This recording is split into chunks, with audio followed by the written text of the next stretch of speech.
Bueno, hemos vuelto de la pausa, estamos en espacio libre, lo necesario para conversar con Gonzalo Miller, profesor de la Universidad del Desarrollo, ¿cierto? Se dedica al análisis político, y habíamos tenido que cortar una respuesta respecto del Estado solidario versus el Estado subsidiario, ¿cierto? Que dice, mire, el Estado subsidiario es el que nos trae todos los males y hay que cambiarlo por uno solidario. Y en eso estaba Gonzalo para que puedas terminar. Sí, a mí, como te decía Hernán, me preocupa mucho, a mí no le tengo miedo al debate en torno a una nueva constitución o al debate en torno a reforma a la constitución o cambio, pero la insistencia sobre el principio de subsidiariedad me preocupa porque, como te decía, es la piedra angular de una sociedad libre. Entonces, cuando las personas dicen, no, hay que arrancar el principio de subsidiariedad, yo le digo, ¿por qué? ¿Cuál es el interés de arrancar lo que garantiza una sociedad libre?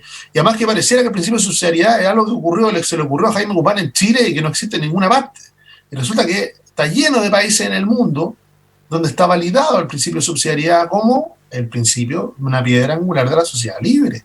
Incluso en la Constitución de la Unión Europea, que es la Constitución marco, ¿no es cierto?, de todos los países en Europa, está presente el principio de subsidiariedad en distintas versiones, más modernas, más clásicas, y de hecho, algo que a mí me llama siempre la atención. Tú sabes que la presidenta Bachelet hizo unos diálogos constitucionales.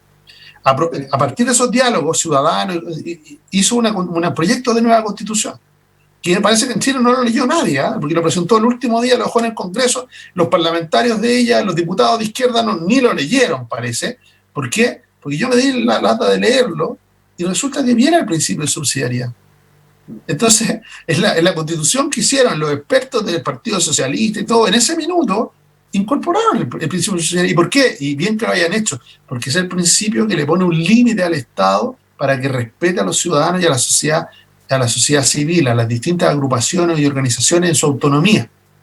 Sin ese principio, el Estado podría directamente intervenir los sindicatos, los colegios, las universidades, y por lo tanto el Estado totalitario tiene un límite en el principio de subsidiariedad. Ahora la izquierda dice, ya no habla del Estado socialista, ya se olvidaron de eso, ¿no? Ahora hablan de un Estado social de derecho. Y bien, porque eso ya es un paso, porque el Estado social de derecho ya es un primer paso en respetar la libertad de las personas. Pero yo creo que no son contradictorios el avanzar en derechos sociales y respetar la autonomía de las agrupaciones, de las personas, la autonomía y libertad de los grupos intermedios. Yo creo que no son excluyentes. Por lo tanto, podemos mantener el principio de subsidiariedad y avanzar en derechos sociales. Salvo que tú, una persona de izquierda, crea que el único proveedor de los derechos sociales es el Estado. Porque eso es lo que está detrás de la discusión. Cuando tú quieres que el único proveedor sea el Estado, va a tener que eliminar el principio de subsidiariedad. Entonces desaparece la educación particular subvencionada, desaparece, ¿no es cierto?, la posibilidad de atención de salud, de esta provisión mixta en salud, en educación, en todo desaparece. Queda solo el Estado. Cada cosa que sea un derecho social, el único proveedor tiene que ser el Estado. Entonces, pero en cambio, si se mantiene el principio de subsidiariedad y se incorpora y se avanza en derechos sociales, esos derechos sociales van a ser garantizados nuevamente en parte por el Estado, donde no puedan los ciudadanos o las agrupaciones de la sociedad civil no lo puedan dotar, lo hará el Estado, ¿no es cierto? Y así lo hemos visto en nuestra historia en los últimos 30 años, donde el principio de subsidiariedad no puede ser una excusa tampoco en las funciones que el Estado ha dejado de cumplir. Un ejemplo, nuestro Estado ha tenido muchas dificultades en materia de orden público y de seguridad ciudadana, en el combate a la delincuencia. Esa, tú como abogado lo sabes, es una de las funciones básicas exigibles al Estado. De hecho, la existencia del Estado tiene que ver con eso, tiene que ver con ser capaz de garantizar la convivencia pacífica. Si no, no habría Estado. O sea, lo que diferencia el Estado naturaleza, ¿no es cierto?, del orden social, es la capacidad del Estado de garantizar la seguridad y todo. Y ahí hemos visto múltiples ineficiencias del Estado, múltiples errores, y de alguna manera también debiéramos aprender y empezar a ver, por ejemplo, policías municipales. Eso, pero para poder hacerlo así, tendríamos que ver de alguna manera cómo dotamos a los gobiernos locales, a los municipios, de mayores capacidades, herramientas y sobre todo presupuesto. Porque ahora, si uno mira los últimos 10 años, cada vez que uno habla con un alcalde, y me imagino que el alcalde Radonich de Punta Arenas estará de acuerdo, cada vez que se aprueba una ley, le dice, ahora el municipio tendrá la obligación de pero recursos, ni uno, no le mandan ningún recurso. O sea, con lo mismo tiene que hacer más cosas y eso obviamente que va haciendo más difícil la gestión. Hay un detalle que el otro día se lo escuché al alcalde Lavín que es muy interesante, porque él es defensor de los gobiernos locales y de avanzar en que los gobiernos locales tengan más capacidades y tengan mayor capacidad de gestión, porque son los que tienen contacto más directo con las personas. ¿Ah? Y siempre un problema se va a resolver cuando se resuelve más cerca que cuando se resuelve más lejos. Y dice, me dio un número. Hoy día en Chile, en los municipios manejan el 8% de los recursos públicos del país. El 8%. El estándar OECD, es decir, de los países desarrollados, a los que nos gusta tanto mirar en tantas dimensiones, es de 25%. O sea, nuestros municipios, para acercarse al promedio, debieran multiplicar sus presupuestos por 3. De la plata que hay hoy día, el triple. ¿Y eso significa? ¿Y eso qué significa? Mayor capacidad de prestar servicios, de mayor capacidad de hacer mejor las cosas, ¿no es cierto?, en educación, en salud y en tantas otras cosas. Pero, sobre todo, es que es romper con una dinámica. Imagínate hoy día en Punta Arenas, para hacer una gran reforma o un cambio importante en alguna materia, Punta Arenas tiene que postular un proyecto y ese proyecto va a Santiago. ¿Ah? Viaja hasta Santiago y en Santiago se toma la decisión si es que la Subdere, los distintos fondos regionales y todo van detrás de ese proyecto. Y decirle por qué. ¿Por qué no? Mejor que esos recursos los administre directamente Punta Arenas y vaya resolviendo las dificultades, los problemas, más directamente a través de su consejo, más cerca de las personas, donde van a poder influir de manera más decisiva en todas las organizaciones de la sociedad civil. Pero fíjate que esa es la idea. Yo recuerdo estaba muy chico todavía, estaba en el colegio cuando se realizó la municipalización de la enseñanza. Y la gran promesa era esa. Yo siendo joven, yo escuchaba a los profesores que discutían ellos, de decir, mira, efectivamente, yo estaba en Arica en esa oportunidad, dice, mira, si se rompe un vidrio, varios vidrios de este colegio, tenemos que preguntarle a Santiago, mandar presupuesto a Santiago, que nos autoricen, y que el colegio hoy día sea administrado por la municipalidad, es muy bueno, porque está justamente el gobierno local. Pero sin embargo, hoy día se quiere desmunicipalizar esto, y hay alcaldes que pensando, así como tú señalas, quieren desmunicipalizar la educación para que sacarse un cacho de encima. ¿Ah? Porque no hay presupuesto, porque los profesores, dicen ellos, no lo digo yo, ¿ah? En fin, tienen muchas cosas, corrupción, mal uso, en fin, ahí hay un problema también en eso. Sí, es verdad, porque igual que muchas leyes, se les traspasó la capacidad de la educación, pero no se les dio los recursos. Claro. ¿Te fijas? Tienen recursos muy limitados, muy pocos. La mayoría de los municipios tiene que poner recursos adicionales de acuerdo a sus propias capacidades para educación y para salud. Entonces dice, se les dio la obligación de hacerse cargo, pero no se les dio los recursos para poder hacerlo bien, para poder desarrollarlo. Pero yo me pregunto, ¿qué significa, por ejemplo, en concreto para Punta Arenas, la desmunicipalización? ¿De quién pasan a depender esos colegios? Alguien diga, no, van de vuelta a Santiago.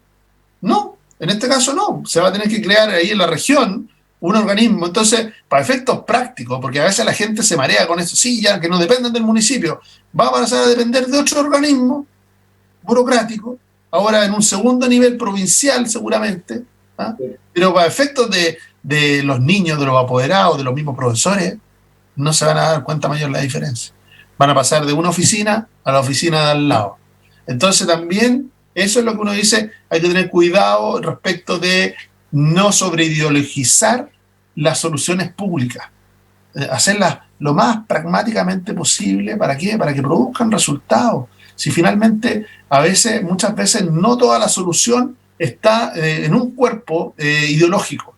A veces es necesario que haya conversación y en la conversación se encuentra una solución mejor a esos problemas. Quiero dar un ejemplo. En materia de pensiones, por ejemplo. Sin duda que en materia de pensiones es una de las grandes deudas que tiene este país. Y producto de las diferencias ideológicas se fue postergando. ¿Te fijas? Y resulta que, ¿quién pagó las consecuencias? Miles de chilenos que terminaron con pensiones bajísimas, producto de que no se reaccionó a tiempo. Hace ya 15 años atrás. Es decir, para una persona que se jubiló hoy día, que tiene 65 años de hombre, 60 años de mujer, se jubiló hoy día, perdió 15 años de mejorar su pensión. 15 años. muy importantes, 15 años además. Entonces, uno dice, bueno, y sigue así, se tuvo que pensionar sin mayores aportes, sin mayor cotización, sin poder mejorar eso. Y segundo, hacernos cargo de que cuando uno defiende un sistema, yo creo que el sistema de capitalización individual es por lejos el mejor sistema, pero por lejos. Primero, porque los recursos que yo ahorro los puedo ver, están ahí, son míos, no se pierden. Si uno mira en Argentina, mira en España, ¿no es cierto? En España viene una crisis económica, lo primero que hicieron, bajaron las pensiones. En cambio, cuando las pensiones vienen de capitalización individual, no se puede bajar las pensiones porque esa pensión es suya. No es del Estado, no es algo que el Estado le está dando a usted, no, es su pensión, la que usted se ganó con su trabajo, por lo tanto no se la pueden tocar, y le da una garantía mayor. Pero al mismo tiempo de que por postergar tanto estas soluciones en materia de pensiones, nos perdimos de hacernos cargo de una realidad. En el Chile de los últimos 30 años hay muchos trabajadores que hicieron un gran esfuerzo y que no, por distintas razones, por lagunas, por el mercado laboral, por el crecimiento, porque vienen de ese Chile más pobre, en el cual a ellos les tocó hacer gran parte del esfuerzo de su vida, sus pensiones son muy bajas. Y esas pensiones había que potenciarlas con el pilar solidario y con aportes directos desde el Estado, con transferencias. Había que mejorarlas mucho, garantizar un piso mínimo en materia de pensiones, y que a partir de ese piso mínimo operara obviamente en la capitalización individual, es decir, que cada uno de nosotros. Pero la distancia de trinchera hizo imposible esa comunicación. Porque si se abría uno y dice, ya, abrámonos un cambio, no, es que van a cambiar todo. Y los otros, por decir, hacían lo mismo al revés. Digamos, en vez de hacer los cambios necesarios, se ponían, no, cambiamos todo el sistema. Entonces, no. Eso es lo que de alguna manera ha hecho tan difícil, Hernán, la discusión de política pública de los últimos gobiernos. Y cuando uno va mirando los últimos gobiernos, son gobiernos de administración, básicamente. Es decir, sí, van administrando los problemas, pero hace mucho rato que no tenemos en Chile un gobierno de transformaciones, sobre todo de transformaciones sociales, un gobierno transformador, que dé el salto. Aunque sea, por ejemplo, en materia de pensiones, uno diga, mira, si vamos a dar un pequeño salto ahora, pero quedan ya garantizados los próximos saltos, de acuerdo a la realidad, al crecimiento, al desarrollo, y hay un camino por seguir. Muchas personas dicen, yo sé que las cosas cuestan, que nada cambia por una solución mágica, ni por una nueva constitución, ni por un nuevo gobierno, ni por un político que venga y me prometa. Eso no me va a cambiar la vida. Los mismos chilenos saben, cuando me acuerdo de lo que me decía recién respecto del Estado, ¿cuántos chilenos ha sacado el Estado de la pobreza? Yo me atrevo a decirte, ninguno. Ninguno. Todas las personas que han salido de la pobreza han sido a partir de su esfuerzo personal. Claro, a veces con colaboración, a veces con herramientas, con nivelarle un poquito más la cancha, pero sin el esfuerzo de las personas, sin la responsabilidad y el sacrificio de esas familias, no habrían salido adelante.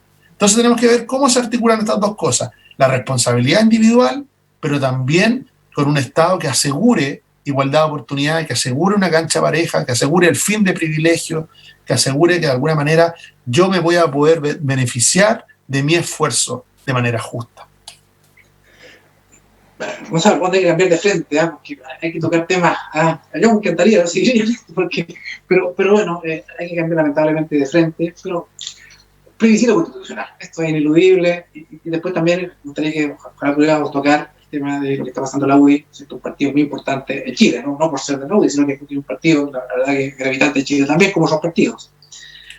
Bueno, algunos piensan que el plebiscito tiene que realizarse sí o sí en octubre, pandemia, sin pandemia, hay que realizarlo. Otros dicen, miren, posterguémonos, veamos qué pasa en octubre, la gente, acá estamos en cuarentena nuevamente en Punta Arenas, ¿cierto? Porque efectivamente se abrió, subieron contagios.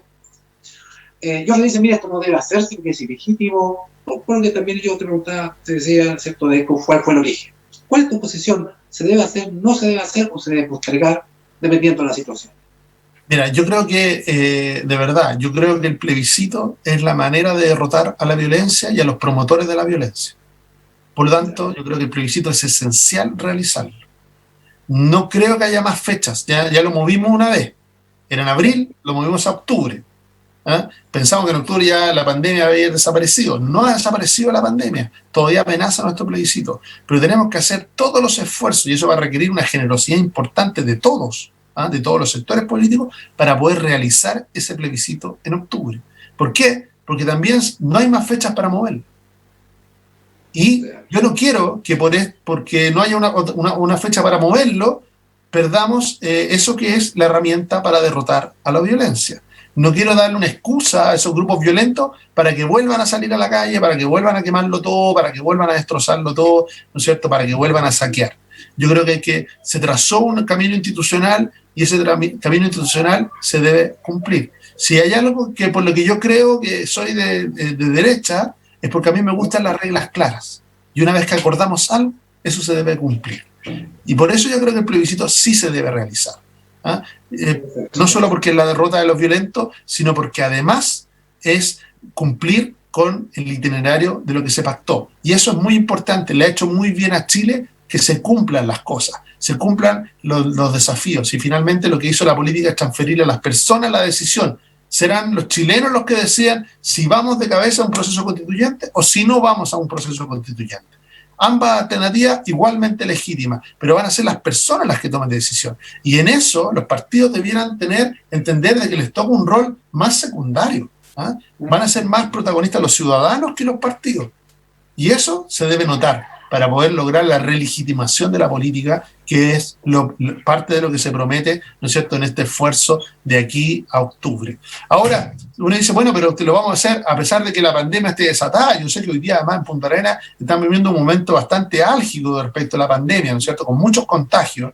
Yo espero que eso retroceda. Obviamente que las razones sanitarias y de salud van por delante, pero de nuevo, faltan 48 días, falta más o menos, por ahí andamos, ¿no? 47 días del plebiscito, vamos a tener que planificarnos, pero el plebiscito yo creo que se debe realizar en octubre, salvo que tengamos un problema de salud grave a nivel país, se debe realizar. ¿Por qué? Porque de nuevo, es la derrota a la violencia, es tomar el camino institucional y de alguna manera dejar fuera a los grupos más violentos. Ahora, fíjate que uno escucha a gente de izquierda, a Vidal, el diputado del Frente Amplio, Fernando Ayer, que ha tenido así constante figuración, y te dicen, y otros más te dicen, mire, partimos de hoja en blanco, en cero, ¿cierto? Ustedes necesitan 2/3 para tener una norma constitucional, cualquiera sea derecho de propiedad, cualquier norma, 2/3, eso lo dice la Constitución, y si no logra los 2/3, esto lo legisla el Congreso Nacional. ¿Y quién tiene la mayoría del Congreso Nacional? Ellos mismos, la izquierda. Entonces yo digo, mira, esto es una estafa bien hecha, ¿cierto? Porque si no se ponen de acuerdo, que dicen, miren, perfecto, no nos ponemos de acuerdo, vámonos al Congreso Nacional, que es más democrático que el Congreso Nacional. Y se genera una inestabilidad muy grande, demasiado grande. Mientras otro lado dice, mire, que si no nos ponemos de acuerdo, rige la Constitución del 2005, del 80, según como queramos dejarla. Y entonces, es una pelea no menor esta discusión, ¿cierto? ¿Qué se necesita? ¿Cuánto quórum se necesita para ingresar a una norma constitucional si es que partimos de cero? Y la amenaza, a mi juicio, es real. Ellos están jugando cuando dicen, no, mira, esto es de cero. No, ellos están jugando. Yo, Hernán, creo que tú tienes razón. Yo creo que los grupos más radicalizados están detrás de lo que tú dices. ¿Ah? En el fondo de esta hoja en blanco, que parte de cero, ¿ah? Que todo lo que había antes desaparece. Pero no es donde están los chilenos. Los chilenos saben de apreciar las cosas que funcionan bien y las van a defender. Y las que funcionan mal las van a querer cambiar. No van a querer partir de cero. Entonces, yo creo que esas posiciones más extremas no deben distraernos. Hay que tener conciencia de ellas. Sí, pues hay grupos, ¿no es cierto? Es importante identificarlos. Esos grupos los que quieren partir de cero. Como que este país nació ayer. Pero hay dos cosas para frenar en este mecanismo si bien se parte de cero, y es verdad, para poder escribir algo, cualquier cosa en la nueva Constitución, se va a requerir un acuerdo muy amplio. Es decir, ni la derecha sola, ni el centro solo, ni la izquierda sola van a poder escribir, sino que van a tener que ponerse de acuerdo en qué se inscribe en esa Constitución. Pero al mismo tiempo, Hernán, si no somos capaces de ponernos de acuerdo en nada, los chilenos, ¿qué van a hacer? Van a rechazar esa nueva Constitución. Y por lo tanto, sigue vigente, no es que vuelva, sigue vigente la Constitución actual. Hay algo que es importante que todos sepamos. La Constitución actual no deja de estar vigente por el plebiscito de octubre.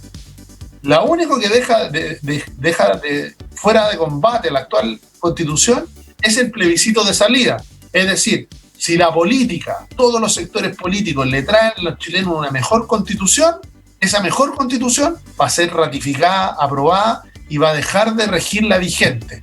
Si lo que le traen es un desastre, porque no se pusieron de acuerdo, porque se pusieron de acuerdo, salvo en que el país se sigue llamando Chile, no se pusieron de acuerdo en nada más, y desaparecen derechos importantes, obviamente que ese proyecto de constitución va a ser rechazado por los chilenos. Es decir, nadie se cambia de algo a algo peor. No conozco a nadie que se cambie de casa por voluntad propia, por derecho de elección propio, libre, a algo peor de lo que tenía. Uno siempre tiene la esperanza, al menos la esperanza, de que se está cambiando a algo mejor.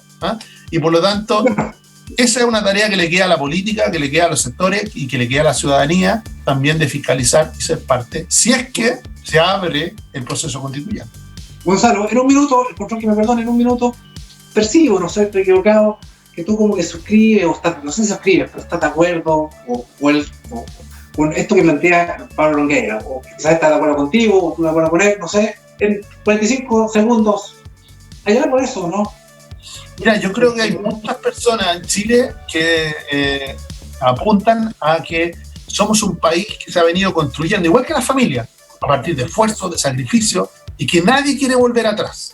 Nadie quiere perder lo que ha logrado, pero sí también se da cuenta que hay cosas que no funcionan y que quieren mejorar.